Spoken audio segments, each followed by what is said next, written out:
Voltamos, ouvintes, com o programa Encontro com a Justiça através da Rádio Manchete online da www.redejuridicatv.com.br. Hoje aqui prestigiado no nosso auditório cheio com os alunos da nossa querida Estácio de Niterói, participando, fazendo muitas perguntas, e vários advogados também participando, o doutor Antônio Caldas, advogado, dando parabéns pelo debate, está assistindo pela Rede Jurídica TV. Aliás, a Ordem deveria promover esse debate também, está lá desde Petrópolis nos acompanhando. Mas quem não faz, a gente faz. Encontro com a Justiça é isso. É encontro com a verdade, é encontro com a transparência. E ele mandou, ele não falta, ele não falha. Antônio Carlos Esteves, nosso desembargador poeta, mandou aqui uma saudação para os nossos convidados, nossos debatedores, os nossos entrevistados de hoje, o doutor Roque Z, doutor Leandro Melo Frota e doutor Luciano Viveiros. A saudação vem em forma de poesia.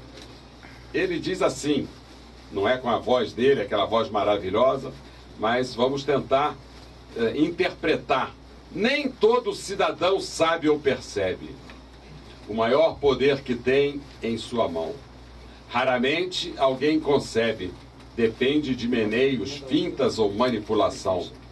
Nossa gente carente a toda evidência de saúde, comida ou escolas faltantes. Pobres de imaginação e coerência, pensa maravilhas de pseudo-representantes. Tem um que nem veio. E muitos deles deixam assim pensar a gente. Deles mesmos, vítimas representadas, eleitores iludidos do fácil falar e do mal pensar, levados no meneio sórdido de covarde Provança, protagonistas da ópera do voto vendido, vencido pelo ópio em cenário de falsa esperança. Esse aplauso aqui, que essa poesia está muito bonita. Nosso Antônio Carlos Esteves. Falha nunca, né, Ciro? Não, falha nunca. Nova York, tá?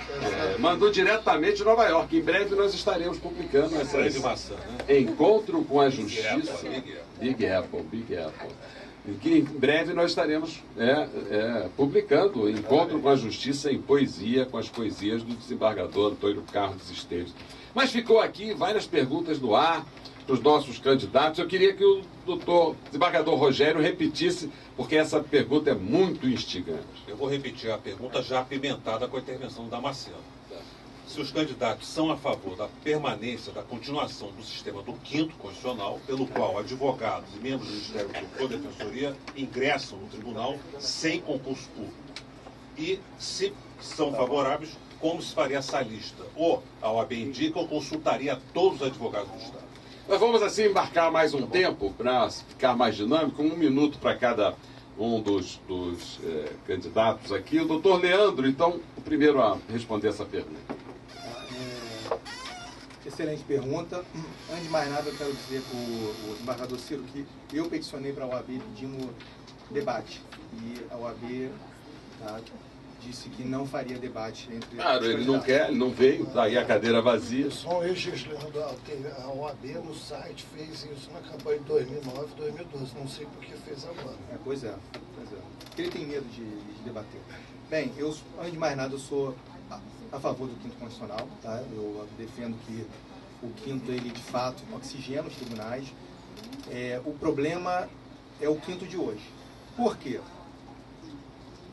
E já para respondendo, eu sou a favor que a advocacia inteira seja consultada, não a partir da próxima lista, e sim a partir desta lista agora. Então, se eu virar presidente da ordem, eu vou retirar a lista e vou colocar um novo edital.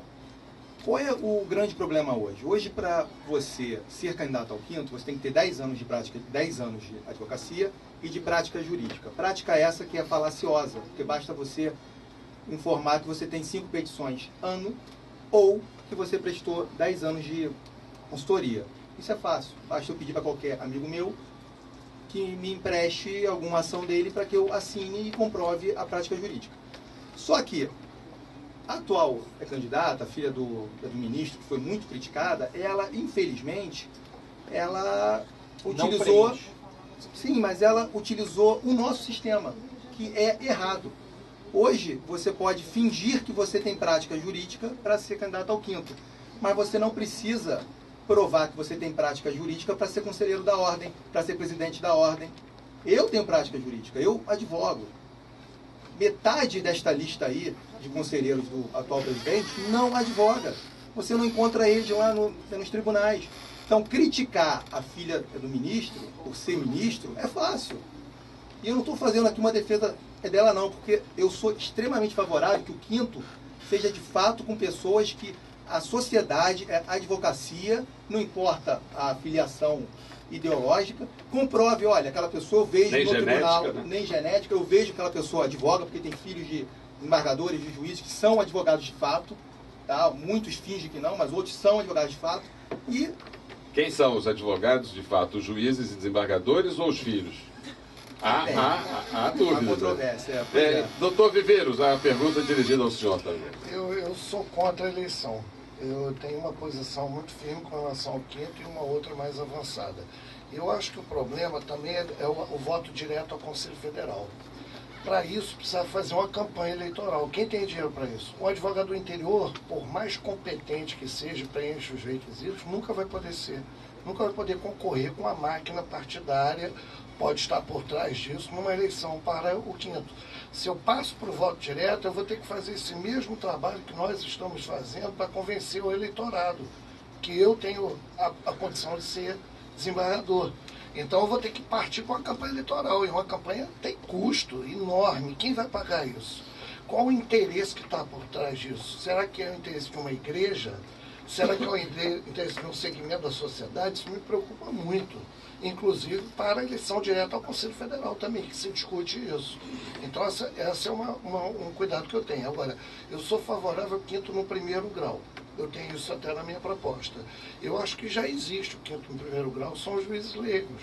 A justiça funciona nas várias especiais cíveis com advogados, fazendo mediação. Eu sou favorável que haja uma emenda constitucional e agregue ao quinto no primeiro grau para a OAB poder participar e ajudar a desafogar o judiciário nas missões mais relevantes, que é aquele primeiro momento de conciliação, de arbitragem.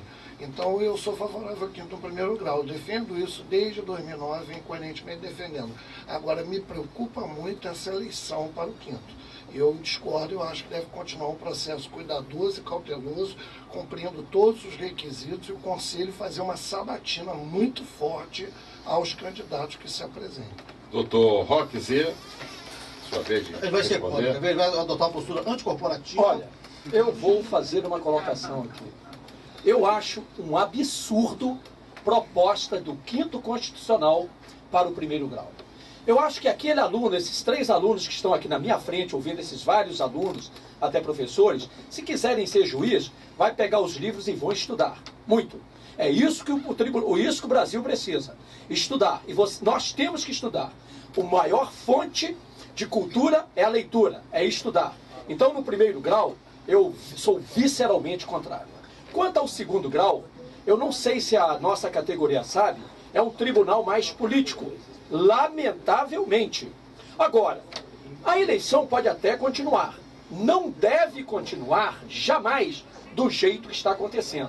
É uma eleição feita dentro de um conselho onde poucas pessoas votam, a maioria absoluta dos advogados, eu posso perguntar aqui, qualquer advogado que está ouvindo, que está aqui dentro, quase nenhum advogado conhece quem é o desembargador que saiu do seio da nossa categoria. Por quê? Porque não há divulgação nenhuma. Isso é uma vergonha. E eles fazem questão de esquecer também a origem dele. E depois que entram, muitas vezes, com raríssimas exceções, uns até esquecem também. Esquecem. Câmara, Patrícia Serra, Marco Aurélio, milhares de exceções. Olha aqui, ó. Com exceções, muitos, às vezes, nem recebem advogados nos tribunais. Eu estou nos corredores forenses todos os dias e fico, às vezes, lamentando quando eu ouço que é um desembargador do quinto que não recebe ou deixa o advogado quase 1 hora, 1h30, 2 horas aguardando. Eu sou favorável, mas só um minuto, doutor João, eu sou favorável aos tribunais, ao primeiro grau, essa proposta deveria ser defenestrada. Agora, outra coisa, só um minuto só, doutor João. O senhor já está com 2 minutos. Tá, só para falar o seguinte, o tipo de eleição é que nós temos que abolir, acabar. A eleição tem é uma que ser questão direta. muito interessante. Eu acho que isso aqui, os tribunais são muito politizados. E é este quinto que ajuda a politizar. O senhor falou muito bem. Quer ser magistrado, vai lá estudar. Né? Algumas das pessoas que estão no quinto, e há pessoas, né, que efetivamente trazem contribuição, alguns dos atuais componentes do quinto, né, do tribunal, como os embargadores, foram meus colegas de concurso e ficaram reprovados no concurso. Tá? E depois desistiram de fazer concurso, foram para a OAB fazer política e entraram no tribunal pelo quinto, pela via da política. E foram os meus coleguinhas, né, que nós ficamos reprovados juntos, que eu não passei no primeiro concurso. Eu estudei até passar. Então tem um problema aí, que é esse acesso pela politicagem, né, quando deve ser pelo mérito, pelo lobby, para representar interesses que não são confessados para nós, quem os colocou lá. Eu acho que quem quer ser magistrado vai pela via, né, do concurso público, do mérito, né? Essa não pode ser a via, né, de julgar causas, né, por meio de interesses que a gente não sabe quais são. Vamos ouvir o povo, vamos ver o que o povo na rua está falando aí através do nosso repórter de campo, Silvio. Qual é a pergunta aqui para os nossos candidatos? Bom dia, Silvio. Silvio Augusto. Bom dia. A pergunta que eu tenho aqui da senhora Maria dos Anjos, do senhor Paulo Alves e da senhora Josefina, que encontra-se na fila do Fórum de Itaboraí, na Defensoria, é a seguinte: o projeto OAB vai à escola. Ele vai ser uma continuidade deste projeto para quem ganhar a eleição como presidente da OAB do Rio de Janeiro? Boa pergunta, obrigado aí aos nossos ouvintes, o prestígio da escuta aí através da Manchete Online. Vamos pela ordem aqui, Leandro, vai continuar? O OAB vai à escola? Olha, doutor Leandro. Continuar não, porque acabou, né? Ela vai voltar. A OAB já não vai mais à escola há muito tempo. A OAB vai à escola e encerrou-se no mandato do antigo presidente. Eu já tinha me comprometido com alguns advogados que participavam na época da OAB vai à escola para voltar a OAB vai à escola, a OAB vai à universidade, porque na época realmente foi um grande trabalho que levava cidadania às universidades, levava cidadania aos colégios. Estimulava os alunos. Estimulava, e a atual gestão preferiu encerrar. Olha aí uma boa notícia que está dando o candidato Leandro Melo Frota. E quem está interessado aí, OAB vai à escola, vai voltar. Doutor Viveiros, qual é a sua opinião? Eu só faço um registro. Eu fui professor da ESA durante 15 anos. Eu fundei a ESA. Eu sou o único decano da ESA, que tem mais de 10 anos. Eu conheci o Avelino, que foi conselheiro na época do Celso Fontinelli, que criou o projeto OAB vai à escola. E com ele nós fizemos uma série de trabalhos. Abraão está aqui, foi conselheiro na época. Participamos disso muito, muito. E eu continuo no OAB vai à escola. Eu continuo porque uma pessoa chamada Hélio Alonso, o qual eu tenho orgulho de falar, hoje mora no céu, ele, na faixa, na faculdade Hélio Alonso, onde eu ministrei aulas, nós fazíamos esse trabalho e continuávamos fazendo isso, indo visitando escolas e tudo. E até hoje eu continuo visitando todas as escolas do meu bairro. Eu já fui, visitei, conversei, falando sobre cidadania, como funciona. Sim, mas, então, quer dizer, esponde sua por vontade própria, sem o ofício. É que a pergunta é política institucional da ordem. Não, exatamente. Eu concordo com você. Eu também fui ontem mesmo, eu palestrei na Universidade Darcy Ribeiro em Campos. E não foi nada, não foi jurídico. Nós estamos fazendo de lei diferenda, sem a lei feita. Agora, eu acho legal continuar isso, evidente. Vou convidar o Avelino de novo, que foi o criador do projeto, para participar, que é nosso colega. Doutor Roque Zé, qual é a sua opinião? Minha opinião é exatamente o contrário. Eu não estou aqui para agradar ninguém. E outra coisa, esse programa OAB vai à escola, isso tem que acabar. Nós temos que se preocupar, a OAB, ela tem que se preocupar com as prerrogativas. Doutor Ciro, hoje um advogado vai ao tribunal, ele não é atendido por um magistrado. Eu vou até fazer uma colocação, muitas vezes quem mais recebe o advogado são os desembargadores e os ministros lá em Brasília. A magistratura de primeiro grau não está fazendo o dever de casa. E a OAB, por sua vez, também não está tomando medida nenhuma para acabar com isso. Mas eu quero colocar aqui, não tem nada que falar a OAB vai à escola. A OAB, ela tem que fazer o seguinte, ela tem que visitar ou impedir que universidades façam o que estão fazendo, julgando milhares de alunos, entendeu? Sem nenhuma fiscalização. Isso é o que nós temos que fazer. E outra coisa, o que nós temos que fazer é julgar bons alunos no mercado. O que nós temos que fazer é levantar a ESA. O Luciano falou que há 10 anos ele foi da ESA, eu fui 15 anos. Eu fui o presidente, o diretor-geral da ESA de Jacarepaguá. ESA o quê? ESA é Escola Superior de Advocacia. O que eu mais fazia lá era instruir os alunos. Nós temos que instruir os nossos alunos dentro da ESA. Acabar com esse termo OAB vai à escola. Nós temos que renovar a ESA e fazer cursos gratuitos com ótimos professores lá dentro. E a OAB bancar isso, porque ela recebe para isso.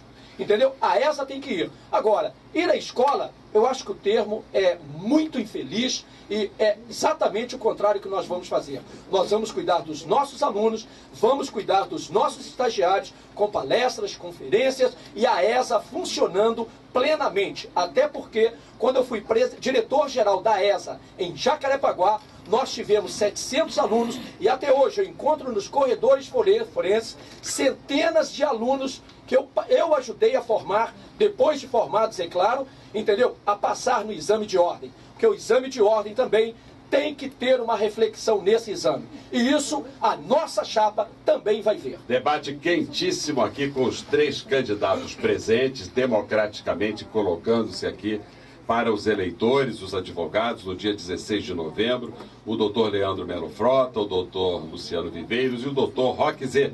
Vamos a um pequeno intervalo e voltamos com o debate para a presidência da eleição OAB RJ 16 de novembro.